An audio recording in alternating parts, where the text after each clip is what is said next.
Marco's Fiery Flavors menu is back. Sadly, we can't show you our fiery pepperoni pizza topped with a bold Carolina Reaper cheese blend and 2 kinds of pepperoni. But here's some sounds that'll give you the same fiery feeling. Fiery pizza. Fiery cheesy bread. Inferno bread. Sounds delicious, right? The Fiery Flavors menu is back at Marco's Pizza for a limited time. Get it while it's hot. Limited time only. Price of participation may vary. Taxes may apply. See store for details.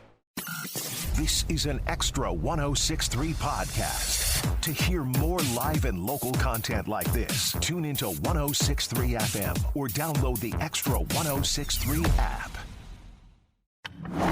Extra 106.3 and a Second Chance Bail Bonds are proud to bring you Justice Unfiltered. Real conversations with real people from every side of the justice system. From the latest in law and order to the voices of those impacted, changed, and working to make a difference. This is where truth meets transformation. Now, it's time for Justice Unfiltered, presented by a Second Chance Bail Bonds on Atlanta's only conservative news and talk station, Extra 106.3 FM and the Extra 106.3 app. Welcome to Justice Unfiltered with Daniel Matalon, CEO of a Second Chance Bail Bonds and a Second Chance Monitoring. Here on Extra 106.3, my name is Tug Cowart, and I'm so glad that you're here. We talk about all kinds of things when it comes to the justice system. We have incredible guests. I mean, some people that you know from your community, some people you know from just being incredible as far as their visibility. Dog the Bounty Hunter. Anytime you bring him up, everybody knows exactly, Daniel, who we're talking about. That's right. That's the type of guest that we have on.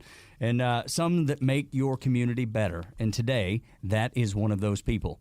Major James Bullock, a guy that started out as a uniformed patrolman to leading the Office of Professional Standards in Marietta. Your approach to developing ethical leadership and accountability, trust within the law enforcement agencies has been incredible for definitely this area, but I would imagine across the state too. And we'll get into some of that. Major Bullock, thank you for being here. Thanks for having me. Gosh, it's a good day, Daniel, when you get somebody of this caliber in. Yeah, a lot of experience and wealth of knowledge. So, well, let's start before we get into the heavy hitting. What was it that made you go, you know what, I think I want to be an officer?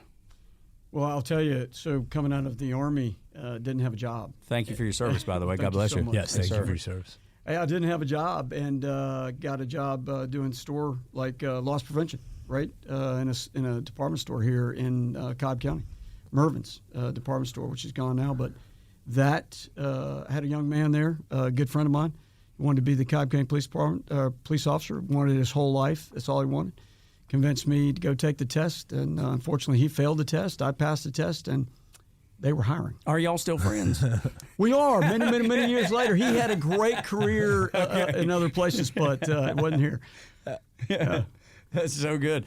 When you started policing and you started your career, did you expect it to be this long and this decorated? No, not at all. You take a job.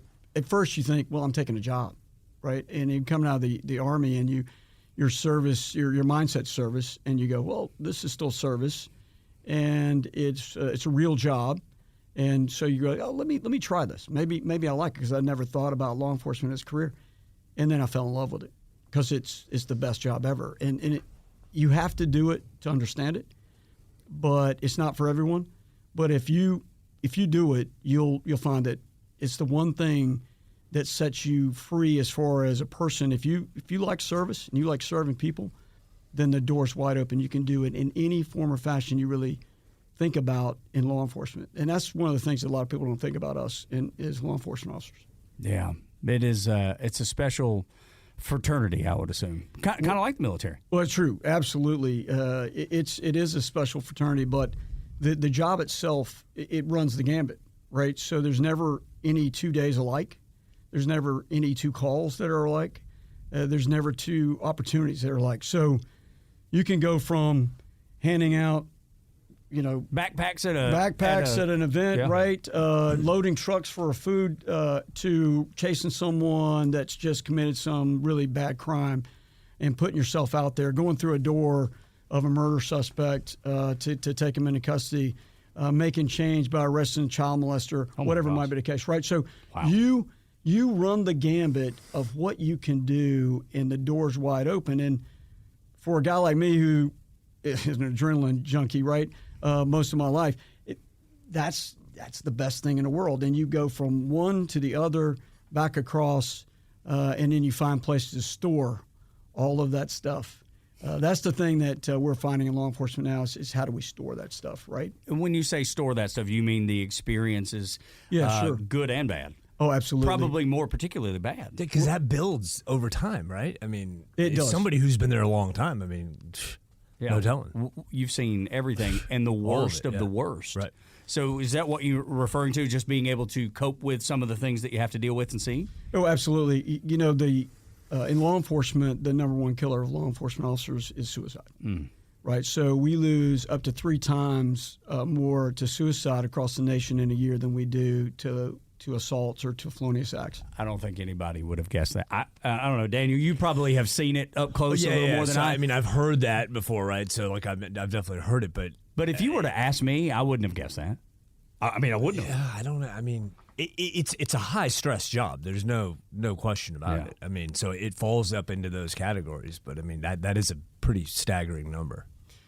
Yeah, well, we're getting better. So that's the best thing. So the culture's changing, and it's becoming more open, and we're getting more support. So peer support teams that are coming online with full-time counselors that are coming online for departments to build that, right, to build the resiliency, the mental resiliency, and the mental health. Because you cannot, as Daniel pointed out, over time, what do you do with it? A real good friend of mine, when coming back from Iraq, was a police officer in New York. It was an NYPD officer. He was the team sergeant to the sister team on my team. And we came back, and shortly after we came back, right at Christmas time, he was expecting his first child. He killed himself. Oh, my God.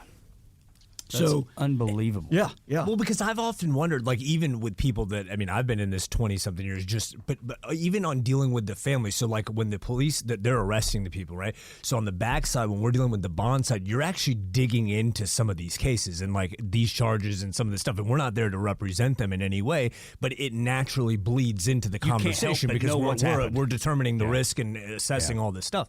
So we're dealing with this, you're like problem solving just very dark things, I guess is the best way to explain it. Do any of your staff deal with, do they struggle with that? I've mentioned it, of course, because it's always on the forefront of my mind because I talk to people like Major Bullock and, you hear the things around town. So you're like, hey, I check in and say, hey, are you guys okay? Everybody seems to be, But the problem is everybody's going to say yes. Right, I mean, we're so programmed as people to say how do yes. you balance that, right? Yeah. And so what do you do for your office? How do you make sure that the folks in your office are really okay? I think it's awareness and communication, and having that open line of communication. So if someone did have an issue, they could, But do I have some perfect setup? Absolutely not. No, I don't. But that's, and maybe that's something. But I've always asked about it and looked into it because I think it's valuable because everybody has to have an out of some sort. In everything in life, So yeah, I think I've never thought about it in Daniel's. Nor have I. Right, and we've been doing this over 2 years. Yeah, because you have to. Little confession of mine. So you talked about dog. We were coming on. You were talking about dog bounty hunter. Yes, sir. On, right? Yeah. So, cool. One of my favorite. So I don't watch police shows. I just don't do it. But I do watch dog bounty. So he's one of my favorite. So. But what those guys do is they go out. They're not armed, right? So they're not armed, and they go after some of these folks that they're going after that have skipped bail or skipped bond. They're pretty dangerous folks, and they go after them to pick them up, and you never know what the outcome's going to be. So that stress and that pressure that's put under a bail bondsman has got to be enormous because you don't know what's coming, but yet you're under pressure from the boss.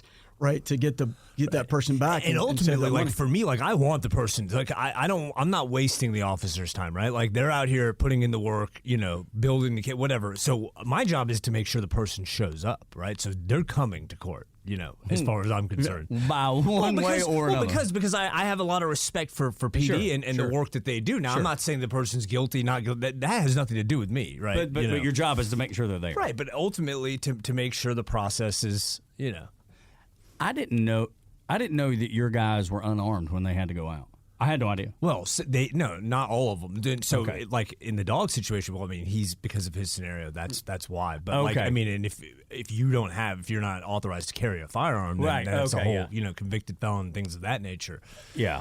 That actually make a little bit more sense. Let's talk about your approach to ethical leadership, accountability, and trust within the law enforcement agencies. I would imagine the officers, for them to go out there and do their jobs the way that they've been trained and the way that they're paid as an officer to do, they have to know you've got their back. Well, that's true. Okay, so it starts, we talked about culture, right? So trust starts internally and then extends externally, right? So when you talk about ethical behavior starts as a culture. Right, it starts with a leader, and you have to see ethical behavior displayed. You have to understand the ethics of whoever is in charge, and then that bleeds down, right? And trust is the same way. So they have to trust that you are giving them the latitude and the trust to go and do their job, and then at the same time they have to understand that you hold them accountable. Right, and it's the same thing for the community. The community has to know that they can trust us, and that starts with our behavior, right? And it starts with our behavior inside. If they see that we're ethical inside and that we have that internal trust and we have that internal ethical values, then that goes outside to the community. The community sees it. You see it with departments that don't, right? And I'm not going to name any departments, but you can obviously, right? You look across the United States. And departments that don't have good ethical culture inside, they also don't have good community relationships because no one trusts them, right? Because that community does not believe that they're going to get a fair shake. And you'll see it, I think, internally with the culture of the officers. They don't think they'll get a fair shake either. If you were to look inside of a place that community doesn't trust, look inside and see if the officers trust their own agency. And you'll find you probably. Well, that's interesting you said it because it's a two-way street. Mm-hmm. I mean, that is a two-way street. And community. It's got to be. I would imagine that as an officer, if you don't feel like your folks have you back, then you're not going to do the job that you're there to do. Well, you can't. And you can't do that job. I mean, mentally, I don't know how you could. But then, I guess you could, but I don't see the community loses trust because they see you not doing the job that you're there to do. So I see where that's a two-way street, and how you foster that environment will be part of the conversation that we continue with next on Justice Unfiltered, and then some of Major Bullock's background in national security and counterintelligence. Things about to get juicy. Here on Justice Unfiltered with Major Bullock and Daniel Matalon of Second Chance Bail Bonds. My name is Tug Cowart. This is Extra 106.3. Marco's Fiery Flavors menu is back. Sadly, we can't show you our fiery pepperoni pizza topped with a bold Carolina Reaper cheese blend and 2 kinds of pepperoni. But here's some sounds that'll give you the same fiery feeling. Fiery pizza. Fiery cheesy bread. Inferno bread. Sounds delicious, right? The Fiery Flavors menu is back at Marco's Pizza for a limited time. Get it while it's hot. Limited time only. Price of participation may vary. Taxes may apply. See store for details. Buying a car shouldn't be a mystery. Hi, I'm Stacey Ellis, Vice President of the Jim Ellis Automotive Group. At Jim Ellis, we believe in complete transparency because you deserve to know exactly what you're getting. That's why we show you all the numbers, no hidden fees, no surprises. We explain every option clearly so you can make the right decision with confidence. And if you ever have questions, we have answers. Our team is here to guide you, making sure you're informed and in control every step of the way. At Jim Ellis Automotive, we don't want to sell you just any car. We want to help you buy the right car, because doing the right thing for you is what matters most to us. Experience car buying the way it should be. Honest, straightforward, and built around you. And don't forget, Jim Ellis buys cars too. It's the safe and easy way to get maximum value for your car. To get started, visit one of our 21 convenient locations across Metro Atlanta or shop online at jimellis.com. The quick, easy, and convenient way to search and compare more than 5,500 cars, trucks, and SUVs. Jim Ellis Automotive, where you can always expect the best.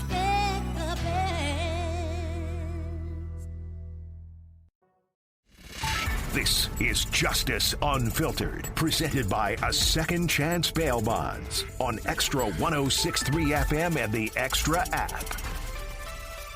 Welcome back to Justice Unfiltered on Extra 106.3. My name is Tug Cowart, along with Daniel Matalon of a Second Chance Bail Bonds and a Second Chance Monitoring, along with James Bullock. He is a major at Cobb County and a criminal justice expert. But before he was that, he was also working in counterintelligence and national security for nearly 3 decades. Dude, the stories that you must have, Major Bullock, are there any that you would like to just come out of the gate with? You know, just if you want to hit a home run, just out of the gate, go right ahead. Feel free. Well, so first of all, so counterintelligence, right? Most people don't know what it is. Right. It sounds like a good TV show. Yeah. And if the Navy got a hold of it, it'd be even better. Right. That's right. So counterintelligence, right? What they do, what we do, and it's obviously it's kind of 3 things, right? So they collect, they exploit, and they neutralize, right? And what does that mean? Well, their job, or our job, it was always find the enemy. Find what the enemy's trying to do to us and stop the enemy from doing what they're planning to do internally, right? So leakage is the thing that causes us damage, right, in the United States. And you see it. So you guys watch the news, and every time we have these crazy leaks, right, where does it come from? And you see how much it hurts us national security-wise. Well, the ones you don't see are even worse, right? So the ones that happen where they're surreptitious on the backside, so someone's doing it and we don't know.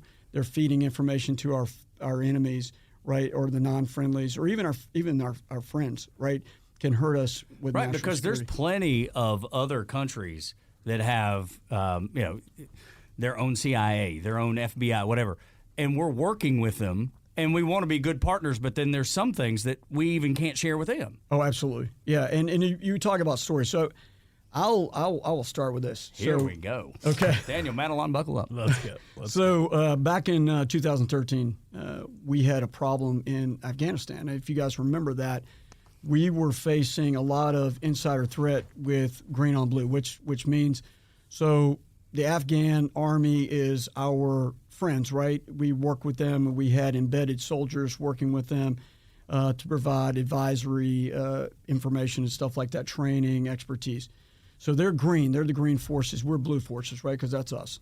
Okay, so we had our forces embedded with our friends, and what was happening, they were coming and they were having infiltrators inside, and they were killing our advisors, right? At a pretty high rate, to the point where the United States felt like, the Army felt like, hey, we need to do something about that. So they developed a multi-agency task force, right? A organization for counterintelligence to come over offices, and we developed offices throughout Afghanistan, 7 offices throughout Afghanistan, all over the country. Those teams, we built teams out, and those teams their job was to go and make sure we found where these leakages were, where we had insider threat, and to neutralize those insider threats. So I went over as the operations officer. I was a Chief Warrant Officer 4. I was actually going to retire at the time, but a real good friend of mine, General. Drug you back in. Yeah, General, he called me. He said, your retirement papers are on my desk. And he said, but I got good news and bad news. You're not retiring. Wow. Sorry. And, what a thing to be told. Sorry. And you're going to Afghanistan. Oh, my heavens. Yeah, right. Where's the good news?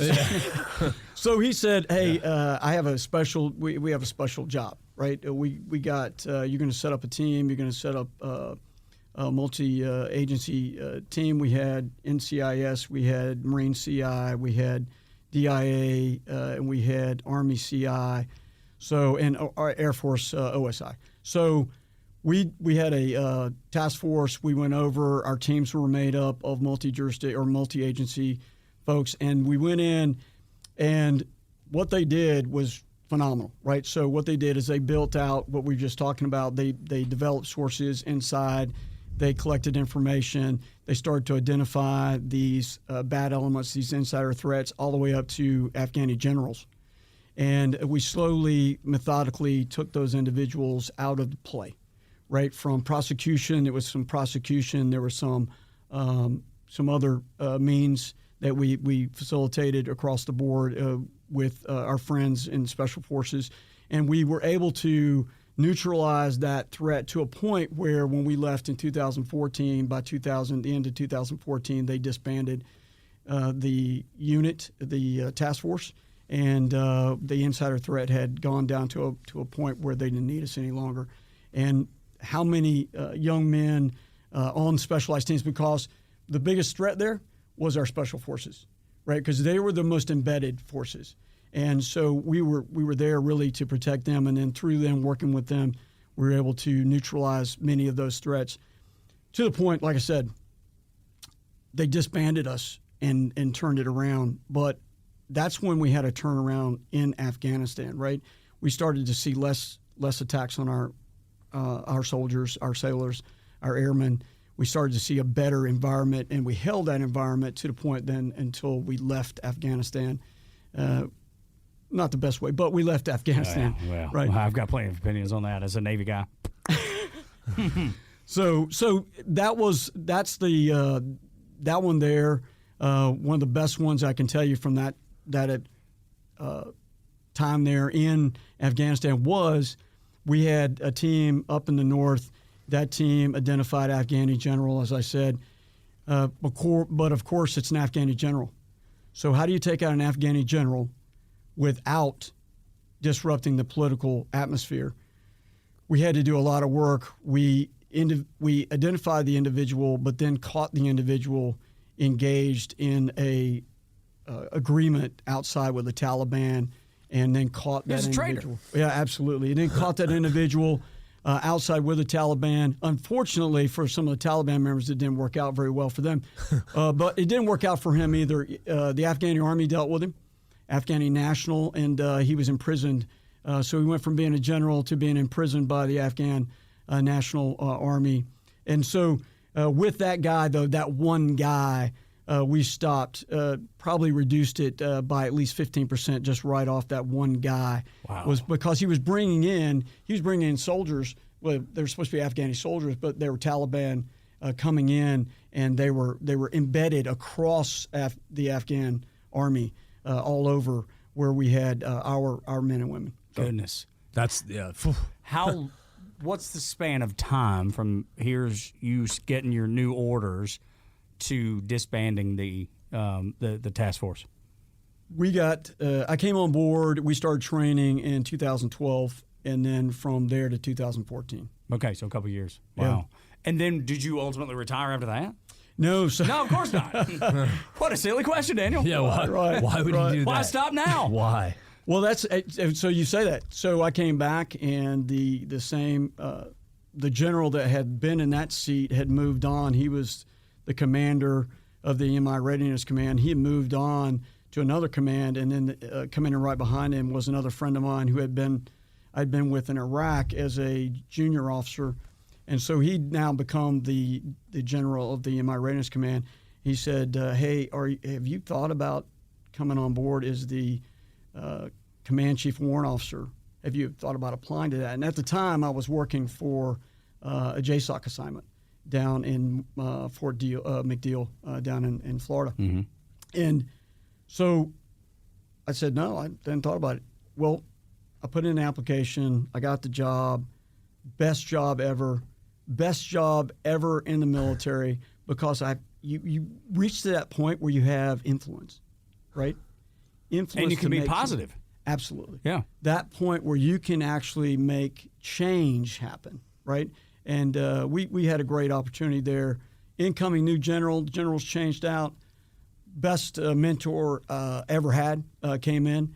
And from 2015, late 14, December of 14, into 18, when I retired, that was my assignment, was working with the men and women, all the warrant officers, 500 plus warrant officers in my Readiness Command across all segments of intelligence, changing and building that program to have the best leaders that we could across technicians across the spectrum. What is one thing that you did in that role that you saw the biggest change or the biggest influence positively that you had?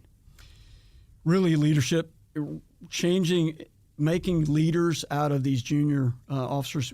It's a transition. So warrant officers are generally Enlisted guy that convert. Enlisted, Yep. right? Enlisted, senior enlisted, and converts. Yep. So they are leaders as NCOs, but then making them leaders, effective leaders as officers.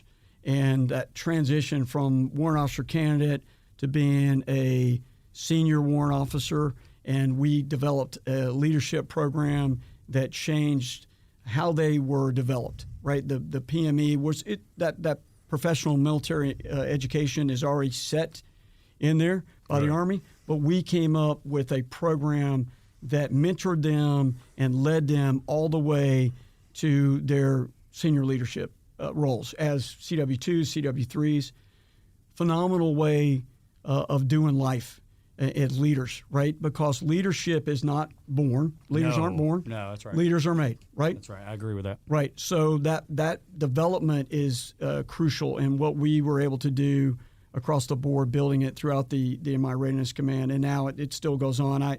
I'm still engaged with the MI Readiness Command, That's great. follow them. And they do phenomenal work. And those are the ones, right? Because the reserve, the Army Reserve and all the reserves, most of your military intelligence is in the reserve. Most of your medical is in the reserve. Most of your aviation is in the reserve, right? So those are the places that we have to be ready as a country, because those are the people that are going to make the difference. Gosh, it's unreal. Daniel, do you see that? Because he's talking about taking guys that are getting their hands dirty and then taking that away and then saying, okay, I need you to lead the guys that are getting their hands dirty. Do you find that in your office?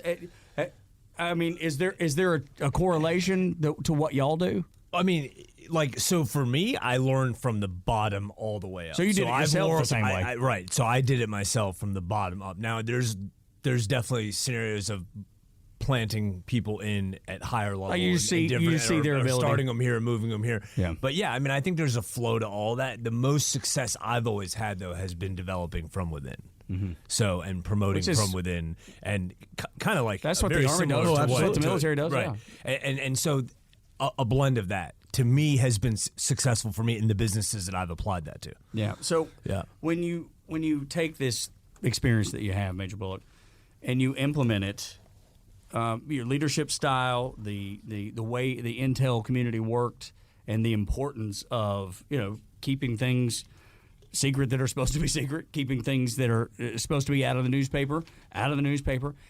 Were you able to take all of that and implement it into law enforcement? Well, absolutely. So one of the things, and I think this is true across all of the military, what you take from combat, particularly the experiences you take from combat, and you bring them back across to the civilian roles, and that could be anything, but particularly in law enforcement, because we're a paramilitary organization and we flow a lot of the same ways. But when you bring it back over, the resiliency that you learn from it, the ability to adapt and be flexible, the ability to look at any problem set is just an opportunity to find a solution to the problem set, right? That's one of our tenets. Like for Cobb County Police, that's one of the tenets, right? That's the thing that you bring back to law enforcement, or to civilian life. Law enforcement officers today are this generation of law enforcement officers. You got to remember that the millennial generation is our leaders now. So for those of us, for me and Daniel across for the Gen Xers, right, we're kind of on the backside. But the millennial generation is leading the pack, right? They're the lieutenants for us. They're the young captains for us. The Gen Zs they're the patrol officers. So it's a different mindset. So how do you capture that mindset? How do you reach those individuals that have had a different way of viewing the world? We talked about this earlier. From 91, when I came on in 91 to now, the technology span has leaped across. It's not even the same night and day. It's not even the same you experience conversation. it a second chance, obviously. Oh, we're paperless. I mean, We're full digital. I mean, when we started, we were like writing out each bond, each charge, I mean, it was on like paper. And you'd have to go hand walk it into the. I mean, it was a whole. Yeah, it's completely changed. And I called it the Industrial Revolution, which was wrong. It's more of I'm here for it because it's good. Right, I mean, I'm here for all of it because it's been something. Most of it has been great, not all of it, but that's technology. You know? Right, you work through it and figure you out work through it. Yeah. But this is more a technology boom than ever than anything else. Yeah, And so think about now with AI. Right, now AI, we're not, now we're at light speed, right? We're at light speed technology, and we're moving at such a rapid pace, even trying to keep up with it. And for us in law enforcement, and you're trying to make leaders out of these young individuals, right? You got to understand. We talked about this earlier. We had a conversation about experience, right? And so these young men and women, their experience with technology, they grew up with it. They were born with it. They know it, right? They know the backside of their hand. Absolutely. And so we have to, as leaders in law enforcement, how do you then raise those leaders to understand the value of those ethical building blocks of leadership, of trust, right? Of how we work with and identify with community. How do we communicate? How do we build these personal aspects of leadership, the one-on-one, and still hold on to all of the technology, all the wonderful things that are coming for us, right? So how do you do that? And it's one of those ethical dilemmas that we have with AI. And so we as law enforcement, again, we come back to trust. We're raising leaders that are going to have to build trust using this technology and using these things that people don't even understand, right? Right. What about those young folks that come in and you're raising them up to be great leaders using the technology that they know like the back of their hand? What is something that you still do the old way that still applies today? Well, I think that goes to the communication piece, right, and the mentorship. So you still have to be one-on-one mentors. You still have to, look, going in there and meeting as first-line supervisors, those young sergeants, when they come in there and they sit down at that squad meeting and they stand in front of them at a squad meeting and they're communicating the whatever's going on today, whatever crime strategy we have to lay out for you, and then also that getting to know them. These kids today that are out there, these men and women that are doing this job, many of them don't even understand actual one-on-one conversations because they haven't lived that, right? They've lived it's all this. Text, right? They've lived text. Yeah. And they have a hard time communicating face-to-face. Right. So we have to bring that to them, right? We have to bring it to them because they're thirsty for it. I think you're so right. I mean, because I'm dealing with it with my own two kids. Right. I mean, I'm living it with my high school teenage children right now. Yeah, how to communicate. Like exactly what he just said. They don't want it. They do not want it. They want to go to this. It's not this. Yeah. This is scary. I will tell you even a step further. My son gets a speeding ticket, and we're working through that. And thanks to Jesse for helping us with some of this, and because we just didn't know anybody in North Carolina where the ticket took place. He was able to connect us with a great group that is lending a hand. But I was like, "Hey man, you got to call him," and he was like, "Call." My son was like, "Call? Right. You want me to call somebody?" Yeah, it's like I don't call anybody for anything. Like you better. I don't call home from college. Right. But that's just another example. It's true, just another example of how. And that's the challenge that I have because I was like, "Oh, I'm never gonna let it catch me. I'm not." As I get old, I'm not gonna. And it does literally anyway. in the last 12 months, I have surrendered. Okay, and it's true. This stuff happens. It's real, and it's reality. I want to take it a step further. What about those officers that are coming on board, and they're great kids? I say kids. They're younger. Yeah, I mean they are. I mean for all of us, Yeah. They are kids. So I'll say that with the utmost respect that I can. But what about those that don't have that military background? Is it easier? Is it harder? I think it's harder. The military's changed, right? From when I went into the military, it's changed a lot too. From when you went in, so it's. Yes, sir. But it also brings structure that you may not have. Now we also see it with athletes, right? So we have a lot of athletes that come on as police officers, right? And you see it some with them. They have structure. It's different when you don't have that structure. And the resiliency that it takes. See, because, again, we come back to resiliency, right? So when you come on and you hire on with us, and we hire a lot of folks during the year. This past year, we hired over 95 individuals for Cobb County. Wow. So you hire over 95 people. They come from all these different walks of life. But the ones that come in that don't have that background military, that don't have maybe athletics as a background, it's very difficult for them because we're about to introduce them to a paramilitary organization. We're about to introduce chain of command. Chain of command. We're about to introduce them to some physical fitness, right? So you're in the resiliency it takes to do physical fitness every day, right? The resiliency it takes to go in and do defensive tactics every day, to get someone handcuff you multiple times, to roll you over in jiu-jitsu, right? Multiple times, to go out there on a 4-mile run, to come back, to carry a telephone pole, right? Yeah. Those kind of things takes a lot. But I will tell you this, that this generation is one of the most caring. Does that make sense? Yeah, of course. They're very empathetic. They are. They really are. They find a new way of looking at the world that we didn't have, right? We looked at it, I think, well, at least for me, in the Gen X, and you look at the world as something we got to fix or something we got to do, and it's a job, and we'll fix it, and we'll check it off, and we'll clock out at the end of the day, and we fix that, and we're on to do the thing. They're not that way. It's a whole package, right? The world doesn't end when you clock out. The world doesn't end, right? They love, like us, we come to work. We'd work 12 hours a day, 14 hours a day, didn't care, loved it. Family, yeah, when we get home. Not them.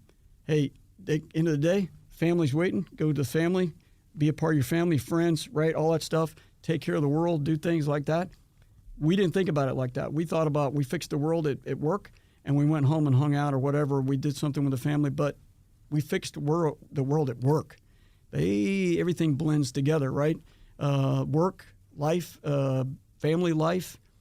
They got to have both, and they got to have the balance that we didn't necessarily need or have. Yeah, I love the fact you brought up college athletes, because I do think that's a different mindset. My son is a college athlete. I know what he does when first thing he gets up in the morning, he hits the gym. The next thing, he goes to hit, and then he goes to class. And it's all early in the morning. It's all structured. Super structured. Yeah. And if you've not been in the military, or you've not been a college athlete, or maybe even a high school athlete, just an athlete, you probably haven't experienced that. If you're, and that's not to say... No better time in your life than that time to have that. That's exactly right. It's so valuable. Yeah. When we come back, the technology, because I want to stay on this, technology that has changed from 91 to now, how do we prevent from becoming the Minority Report, which I watched on TV last night? When we come back with Major James Bullock, also Daniel Matalon of Second Chance Bail Bonds and a Second Chance Monitoring. My name is Tug Cowart. This is Extra 106.3. Marco's Fiery Flavors menu is back. Sadly, we can't show you our fiery pepperoni pizza topped with a bold Carolina Reaper cheese blend and 2 kinds of pepperoni. But here's some sounds that'll give you the same fiery feeling. Fiery pizza. Fiery cheesy bread. Inferno bread. Sounds delicious, right? The Fiery Flavors menu is back at Marco's Pizza for a limited time. Get it while it's hot. Limited time only. Price of participation may vary. Taxes may apply. See store for details. Buying a car shouldn't be a mystery. Hi, I'm Stacey Ellis, Vice President of the Jim Ellis Automotive Group. At Jim Ellis, we believe in complete transparency because you deserve to know exactly what you're getting. That's why we show you all the numbers, no hidden fees, no surprises. We explain every option clearly so you can make the right decision with confidence. And if you ever have questions, we have answers. Our team is here to guide you, making sure you're informed and in control every step of the way. At Jim Ellis Automotive, we don't want to sell you just any car. We want to help you buy the right car, because doing the right thing for you is what matters most to us. Experience car buying the way it should be. Honest, straightforward, and built around you. And don't forget, Jim Ellis buys cars too. It's the safe and easy way to get maximum value for your car. To get started, visit one of our 21 convenient locations across Metro Atlanta or shop online at jimellis.com. The quick, easy, and convenient way to search and compare more than 5,500 cars, trucks, and SUVs. Jim Ellis Automotive, where you can always expect the best.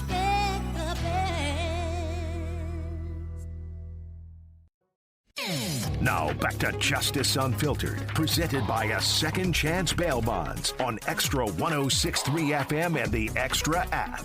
Welcome back to Justice Unfiltered on Extra 106.3. Our guest, Major James Bullock, Cobb County Police. And we've got Daniel Matalon, of course, the CEO of A Second Chance Bail Bonds and A Second Chance Monitoring. My name is Tug Cowart. I don't want to turn into Minority Report. I saw that movie last night. I mean, it's like using technology to guess what it is you're going to do. I want to avoid that. So I want to talk to you about that, Major Bullock, but then how that bleeds over into internal affairs, making sure that everybody's on the up and up, everybody's doing the right thing. Sure, great. So I'll say this. So when you talk about Minority Report, hey, predictive policing's coming for us, right? So AI is coming for us. So what AI can do for us in law enforcement in predicting crime patterns, right, and what we're looking for, I think even so for Daniel's side of it in security, I think what we're seeing in security aspects, because there's less of a privacy issue on private property and what you're protecting on private property, but how the cameras and AI systems can look, and for security guards or responding to security events, what AI can do when looking at behavior and looking at predictive behavior and saying, hey, we probably have a problem over here, and send someone there before you actually have the problem, right? Not that you yank somebody out of a crowd or you do something like that, but just the monitoring part. You're drawing individuals to a possible situation early. Like having an officer there because you're afraid of something that might be coming down the road. Sure. So AI is going to drive us to a point where, hey, I'm going to put, before the burglary happens, I can put an officer there, or I can put a drone there. I could put a drone on that, right? Talking about technology. Right. Capturing that area. Right. Which takes a body out from you don't have to having to be specifically right there. Yeah, you don't have to send someone if you've got a drone that can answer it. And the drones today, the response drones that we're bringing, we're testing. I think a lot of agencies are brought on, and you're bringing on drones that can respond, check out what it is, and then if there's nothing, it goes back in service, and you don't have to send an officer out there, right? Or if it sees something that needs to be checked, then you can send a body there. You can send multiple bodies there, depending on what it is. But I think even more so in the private sector, right, that you're going to bring more and more of that on. And then also, which you touched on, how does AI and how does the things that the technology work for us with misconduct and internal investigations and going back to internal public policing. trust and making sure that we keep that and maintain that. Yeah, so that's what you want as the community. You want us to use that technology to keep an eye on what we're doing. Not that we're watching, right? It's not Minority Report. We're not watching all the time our men and women, because we want to trust them too, right? So, but the auditing piece, the AI being able to look through things quickly, right? So body cam, hundreds, thousands of hours of body cam that we produce all the time and law enforcement produces across the United States. AI can quickly look through that for trends, analysis, things like that, can go, you might have a problem over here. You need to go check this, right? Where I can't, or no department can look through thousands of hours of body cam to see if we're doing exactly everything right all the time. But AI can look through all that footage and tell you, hey, just check this out. Check this one thing out. And you go and look at that one thing and go, okay, no, it's fine, or it's a problem, right? And then when you see that, then you can go and you can correct it. Hopefully you correct it before it's an issue, right? Before you have a young male or female officer out there, a young officer that's making a slight mistake or doing something wrong, you can go and fix them and save them, correct a career before you have a real problem. And I would imagine determine if it's intentional or if it's just something that needs to be trained up. Oh yeah, absolutely. Because training's a big part of it, right? So maybe you just misunderstood the training, or you're not clear on it, or you're not clear on a law, or you're not clear on a policy or procedure. Corners. Sure. Yeah. And so that's the thing that can help you out tremendously in the profession, right? And in internal affairs. And then the other side of that is what we've been able to do So, social media, big thing for law, right? Oh, my right. goodness. So everybody wants to be a social media star. It's scourge. It's the scourge of the earth.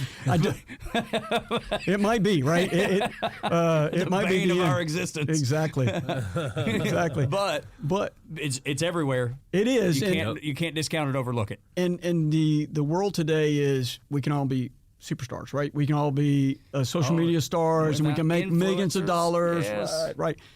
Which may or may not be the truth, right? So, but everybody thinks it, so they see it. So we do have in the law enforcement, you can have these same young people that are out there. They're in law enforcement, so that opportunity they think they have to go out there and be superstars, and when they take their position as a law enforcement officer and they use that as their stardom launch, right? We have to protect them not only from themselves, but we have to protect the brand, right, of law enforcement. We have to protect the brand of our departments. Sure. And we have to be able to do that. But again, hey, I've got just in my office now, I have a large office for where I work. But some of the departments have nobody. Some of the departments, the gal that's the internal affairs investigator is the person that's also the person that does fleet maintenance, that does, is the patrol lieutenant. It's also this. So how do we do that? Well, technology is going to do it for us, right? So technology goes out there, all your accounts, your folks come in and they give their whatever their handles are, right, for their accounts. And then technology, AI goes out there and scours all of that and tells you if somebody shows up in inappropriate or maybe inappropriate, right? And then you have the opportunity to go out there and look and then maybe save them from themselves, save your brand, save their, themselves, right, from a costly mistake, a career-ending mistake. But that's also for what community wants, right? They want our law enforcement officers to be the highest caliber, right? And so some of them, we all make mistakes. We all make bad choices, and we want to protect them from those bad choices as much as we can. So that's part of technology, and then of course you can't hide anymore, right? Yeah, so your phone. So if you say, "Hey, I didn't go there," or "I didn't do that," well, your phone says, "Yeah, you did," right? It pinged. It says different. Absolutely, and then of course all of our systems, our camera systems in the cars and stuff like that, they're all tracked as well. So technology also does that for us, and then the tried and true old technology, because I'm a human guy, right? So counter intel guy. So I'm all about the conversation. I'm all human about intel, by the way. Right, human intel. As a guy that worked a little bit in intel. So I'm all about the conversation. I'm all about the relationship, and I'm all about building that and learning.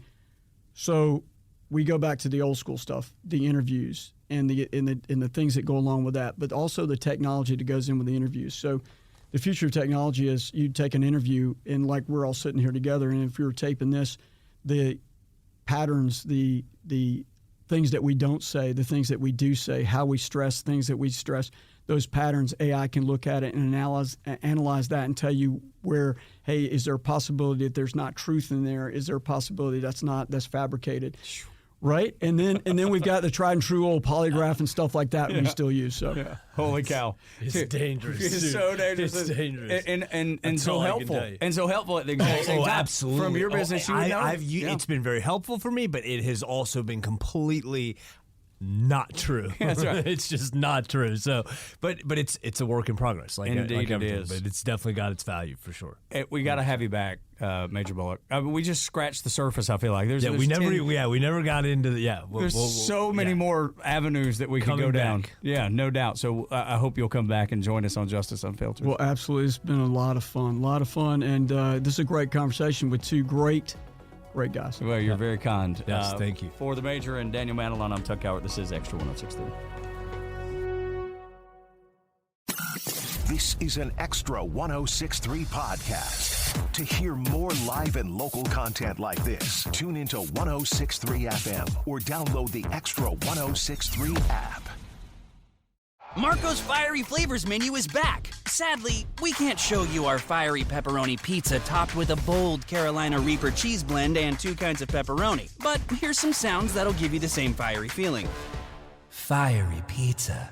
Fiery cheesy bread. Inferno bread. Sounds delicious, right?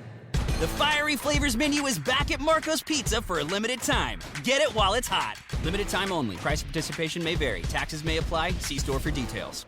Buying a car shouldn't be a mystery. Hi, I'm Stacey Ellis, Vice President of the Jim Ellis Automotive Group. At Jim Ellis, we believe in complete transparency because you deserve to know exactly what you're getting. That's why we show you all the numbers, no hidden fees, no surprises. We explain every option clearly so you can make the right decision with confidence. And if you ever have questions, we have answers. Our team is here to guide you, making sure you're informed and in control every step of the way. At Jim Ellis Automotive, we don't want to sell you just any car. We want to help you buy the right car, because doing the right thing for you is what matters most to us. Experience car buying the way it should be, honest, straightforward, and built around you. And don't forget, Jim Ellis buys cars too. It's the safe and easy way to get maximum value for your car. To get started, visit one of our 21 convenient locations across Metro Atlanta or shop online at jimellis.com. The quick, easy, and convenient way to search and compare more than 5,500 cars, trucks, and SUVs. Jim Ellis Automotive, where you can always expect the best.